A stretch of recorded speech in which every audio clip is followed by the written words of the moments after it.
So one of my best friends from back home, Paddy, came to visit. Maybe it was about a month ago. Paddy's parents are Vietnamese. He was born and raised in Ireland. But that's always a topic of conversation when you introduce him to a new group of people. This is Paddy. Your name's Paddy. He has to explain the whole thing. His parents were married on St. Patrick's Day or something like that. But when Paddy came to visit me, his parents had been wanting to go on holiday somewhere sunny, and he knew that I was here in Marbella, so he thought, oh yeah, we go to Marbella. Yeah, we go to Marbella. Just him knowing that I was here. So he came and spent the whole week with me instead of with his family, which is, yeah, it's fucking a legend. So when Paddy's here, I'm showing him around, I want to show him all the nice places I've been hanging out in the past year. You walk down to the beach at night time, all the local bars, all the, yourself, just showing your friend around. And one of the first nights as he was here, I brought him down to the beach, where during the day that I have, hundreds or 1,000 sunbeds out on the beach. People pay €8 or €10 and that's their sunbed for the day. But at night time, you're not going to close up and carry 1,000 sunbeds into a shed. So they just leave them out at night time. So you go down at night and you see people smoking joints on the beach, drinking, having a good time. It's a nice vibe. But we randomly get called over by a couple of Spanish lads. And we went over to them. They spoke just enough English to communicate with us. And we had a nice conversation with them. They're just drinking and smoking some joints on the beach. There were two young fellas who we talked to a bit more, and it turned out they were only like 17, we found out towards the end of it. And one older guy who was in his mid or late 20s. He must have been there, he was their dealer or something. Were they going to get the weed or the drink or something? They're underaged. But after a few minutes of talking to these guys, he mentions Elro. You going to Elro this weekend? Me and Paddy looked at each other. No. What's Elro? It's just this big house or techno festival that was going on the weekend. I think, what was the turnout? 25,000 people or something in a field in San Pedro. It was one of the last nights that Paddy was going to be there. It was on a Saturday. I think Paddy was leaving on that Monday or Tuesday. So we thought that seems like kind of an unmissable thing now. I think we have to make that happen. So the rest of the week while Paddy's over, we're going around to other bars, we're meeting other people. And everybody's talking about this Elro thing. At least 2 or 3 times in each night somebody's mentioning Elro, so we thought, fair fuck, we have to go to this thing. This guy on the beach also did show us this sort of designer drug that's been going around this part. Toosi.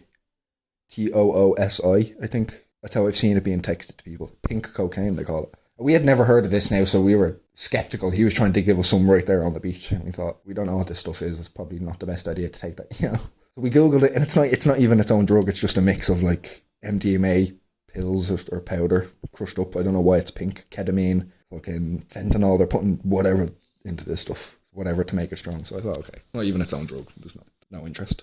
But we thought maybe this might be a thing to keep an eye out for at this Elro festival. It was something to think about. So I think maybe Friday came, we started hearing people saying it was sold out. We kind of started panicking. Me being out here working on low wage, I didn't have much expendable income to pay €100 and something to go to this festival. So Paddy, being the fucking legend that he is, bought me the ticket. Absolute hero. So Saturday comes, today's the day.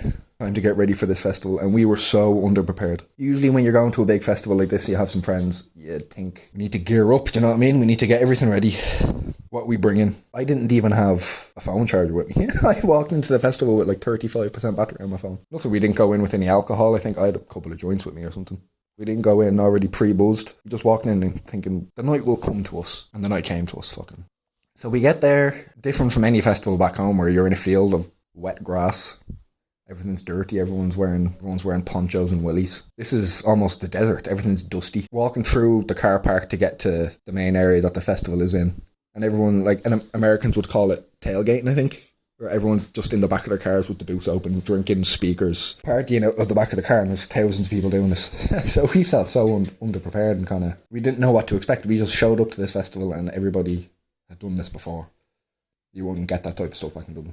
Long fucking queue to get in. We showed up at the worst possible time. You either show up early and you're the first people in, or you show up late when the queues have already cleared out. But no, standing in a horde of people like penguins. So uncomfortable, so hot. We're just smoking cigarettes, popping zines, trying to pass the time until we get into this place. So eventually when we get in, I knew there were 2 friends of mine, 2 sisters, that were also at the festival. So we go to meet up with them. And they're all, they're having the best time. They were fully prepared for this. They have the festival get-ups on, the makeup, the drugs, they had everything.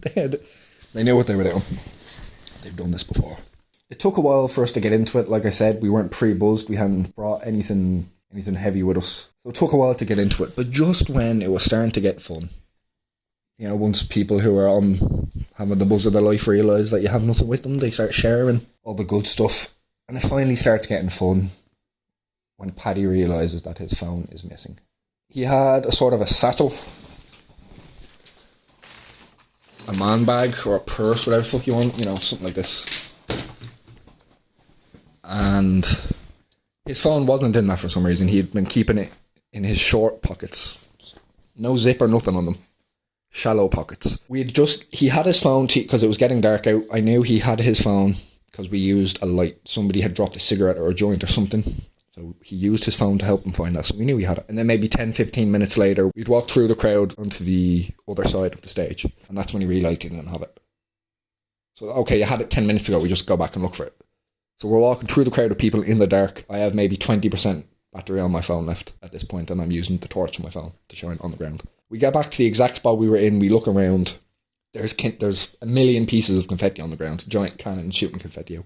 And this is right up against the barrier at the front of the stage. So we're kicking mounds of confetti out of the way just to see the ground, hoping his phone is going to be underneath it. Some very lovely, helpful strangers realise we're looking for something. Start saying, telephone or cellular, not the name of us. They start looking around, helping us shine, Nothing. So we thought, a kind of panic starts to set in. I realise this is the night over. This is only 2 or 3 hours into the event. There's only 6 hours left. Are we going to be here looking for the phone the entire night? Yes.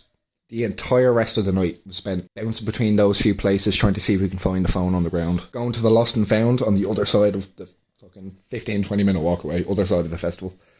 They don't have anything. Alright, we'll come back in an hour or two. We go look for the phone. It had gotten to a point after a couple hours of looking for it, and the night was still young, that we realised, okay, we're not going to get anywhere with this. It must have been so fucking hard for him to accept this, but we're going to have to just try to enjoy the night for a while. Maybe try forget about the phone. It's just a phone, it's not the end of the world, all that. So we do, we keep going, we get a few drinks into us. Perhaps there might have been a pill or two taken between us. This pink cocaine, this Tusi stuff that we learned about, everywhere, everyone's trying to offer us, but we still not trusting that stuff. But the phone never showed up. After going back to the Lost and Found a couple of times, even Paddy going off on his own, I think he could tell that. Maybe he could tell it was beginning to bother me, which I feel terrible about now. You don't want to be the person who's not willing to help your friend when they need help. So that was kind of it. That was the night over. We never found the phone. At one point we just had to say goodbye to the girls we were hanging out with because we weren't expecting them to follow us around for the rest of the night while we looked for Paddy's phone. Yeah, go enjoy your night. So when we parted ways with them, maybe 3 o'clock in the morning, and the festival was closing at 4. One last visit to the Lost and Found, and the woman working in the Lost and Found seemed annoyed. Like, bro, your phone's not fucking here. Stop trying. She didn't say those words, but that was the tone of her voice. So we had given up. Paddy had given up. He just accepted the fact that his phone was missing, and he was devastated. Not like it was a shitty little phone. It was maybe an iPhone 13, I think it was. So now we have to try get home with 25,000 people all ordering taxis at the same time. And my phone is on per 3 or 4% battery. I had no internet either, no mobile data. So I walk up to some random Spanish girl and try to communicate with my little Spanish that he has no phone. I have no internet. My phone's about to die. Do you have a hotspot I can use? It'll be 2 minutes. Need to order a taxi. She's very kindly says yes. My phone dies while I'm trying to order the taxi. So now neither of us have a working phone or a phone at all. We can't order a taxi. We have no idea where we are. The festival isn't in Marbella, it's San Pedro, which is 2 or 3 towns down south. I don't know the area. So we thought, looks like we have to do this the old-fashioned way. We're going to have to go hail a taxi standing on the side of the road. This would have been easier if it was actually back in the day, when everybody was on the side of the road trying to hail a taxi, but no. In this occasion, everybody else had a phone ordering taxis. So every taxi you see passing is already on its way to get somebody. The humiliation and the breaking down of your ego, having to stand on the side of a road and try to hail every single taxi that drives past you. Knowing they all have people in them or that they're all already on the way to get somebody. You have to just try. There were taxis teasing us, like hitting the indicators as if they're going to pull in and then just driving on. The taxi slowing down and like half opening the window and then driving on as well. The taxi man bullying us. We're sitting on the side of the road getting philosophical, talking about life. Paddy feeling like, are we going to be okay? We have no money. We have no way to communicate to anybody. We're in a foreign country. We don't speak the language. We don't know where we fucking are. Like, we're lost. Sitting on the curb, with our feet hanging out on the road, smoking cigarettes, just waiting. I think at one point we just stopped for maybe half an hour and chat. It was such a feeling of real life. This is what life is. We're sitting here with no way to get home. We don't even know where home is. We can't communicate with anybody. We've no money, we've no food. Didn't even have a bottle of water. It could have been bad. Like, we weren't going to die. In the back of my head, I was thinking, worst comes to worst, we sit here for a couple more hours. We get a bus home at 10 o'clock in the morning. I had to be in work at, I think, 4 or 5 p.m. the next day. I suppose that day. I thought, as long as I could get up and go to work the next day, then it's not the end of the world, But it was really dark. Just the way it made you think about our reliance on these fucking things. And how we don't know how to live without them anymore. People my age, people who grew up using these things. It's fucking not easy to get around without them anymore. But eventually one guy did stop and let us into his taxi. We explained the whole situation. Look, neither of us have phones. We're both going to 3 different places. We're stuck here. Can you help us? And he's driving. He seems really in a rush. Like he realises there's fucking 1,000 something people waiting for a taxi. How much, all the potential bread he could be making. He doesn't want to help us. He wants to worry about himself. That's why he got up at 7 o'clock in the morning to go collect these drunk, hungover, coming down skag fuckers. So after a few minutes of driving, we're telling them we have 50 quid in cash between us. Is that enough to get us to do these 2 places?